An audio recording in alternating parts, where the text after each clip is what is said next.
Hari ini Bank China masih libur ya, dan ini Labor Day.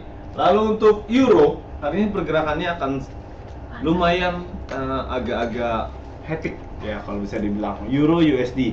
Yang pertama Bank Prancis, Jerman, dan Italia itu libur ya. Dan hari ini rencananya ada pemotongan suku bunga ya untuk mata uang euro. Kalau suku bunga dipotong, itu chartnya turun ke bawah ya. Kalau suku bunga dinaikkan, chartnya naik ke atas. Nanti coba bawah. Bawah. Oke, oh maaf. Besok ya, besok pemotongan suku bunganya tanggal 2 Mei minimum bit rate. Oke. Jadi itu besok untuk euro. Hari ini banknya libur semua. Jadi volatilitasnya akan tidak terlalu banyak. Volatilitas. Susah benar. ADP November jam 7.15 itu diprediksi jumlah orang yang melihat pekerjaannya turun di Amerika Serikat. Artinya kurang bagus untuk perekonomian Amerika nanti malam. Setengah 4 sore untuk GBP Manufacturing PMI 48.3 jadi 48.6. Bagus untuk mata uang pound sterling. Chartnya naik ke atas GBP USD. Jam setengah 4 dan jam 9 ya, sama Manufacturing PMI untuk Amerika prediksi adalah turun atau kurang bagus untuk Amerika. Ya, jadi forex factory untuk Amerika nanti malam 2 kurang bagus. Oke. Lanjut ke berita.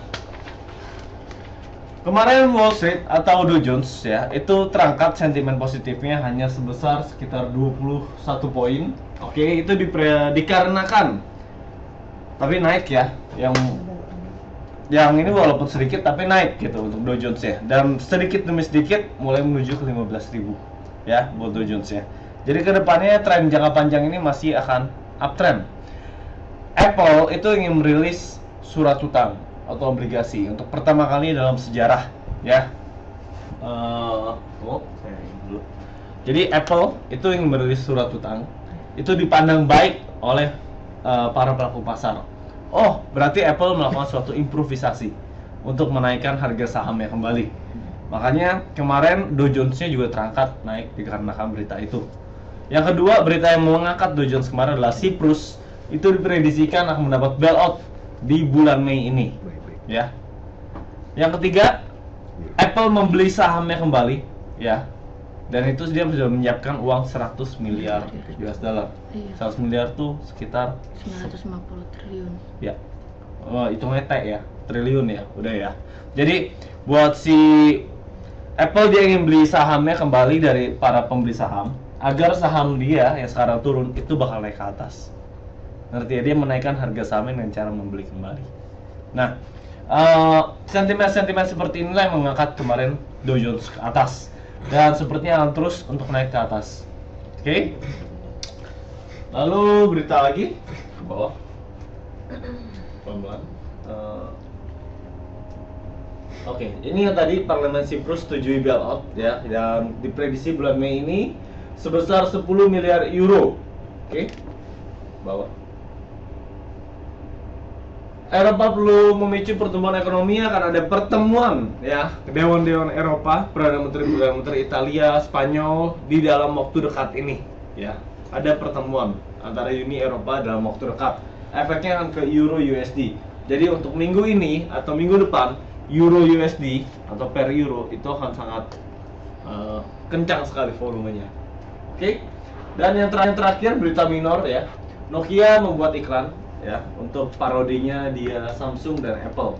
Jadi ceritanya Apple sama Samsung, dua penggunanya bertengkar. Oke, dan Nokia yang ngebuat itu. Kayak advertising doang gini. Baik. Udah finish. Ya, langsung ke chart.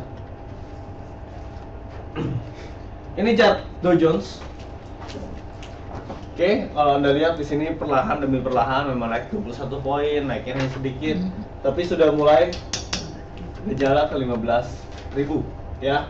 Dan diprediksikan kalau misalnya sampai 15.000 Dow Jones bisa tembus 15.000 atau break resistance-nya dia. Oke.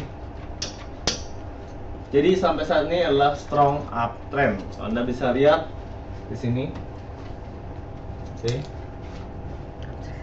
harga low yang terbentuk itu semakin lama semakin naik, yang saya bunterin ya, saya bunterin. Harga low semakin lama semakin naik. Oke, jadi strong uptrend untuk saham Amerika. Next. Katanya apa? Volume makin naik. Lalu untuk Hanseng target 23750 masih sama. Oke. Target 23750, strong uptrend. Dan hari ini Bank Cina masih libur, jadi tapi saya akan tetap kasih chartnya ya sebagai gambaran untuk Anda. Next. Ini adalah chart untuk Shanghai time frame daily. Anda bisa lihat di sini. Ya.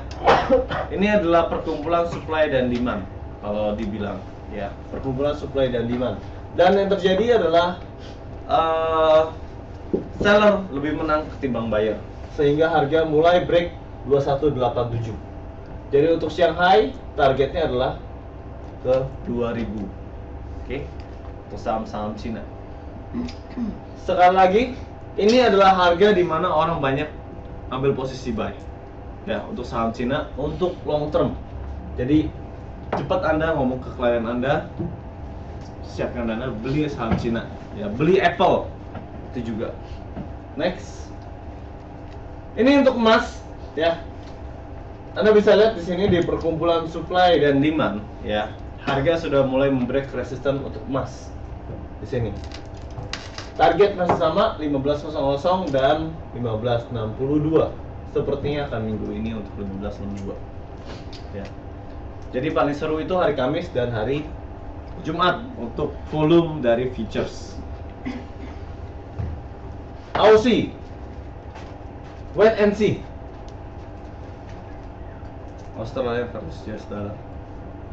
Nah, tapi kalau saya bisa kasih gambaran untuk Anda, Aussie ini mau kemana sih? Ini kan turun ya. Lalu di sini dia sideways, oke? Dia sideways, lalu di sini dia break resisten. Nah, jadi kira-kira gitu. Turun untuk naik lebih tinggi lagi. Untuk Aussie strong uptrend juga. Next. GBP USD hari ini prediksi 5625. 1.5625. Kemarin naik ya buat GBP. Masih strong uptrend. Next. Ya, ini untuk Euro, wait and see juga ya. Ini banyak beritanya sampai besok. Pemotongan suku bunga dan segala ya. Pemotongan suku bunga tuh bisa berapa poin sih Pak buat Euro USD? Bisa 150 poin.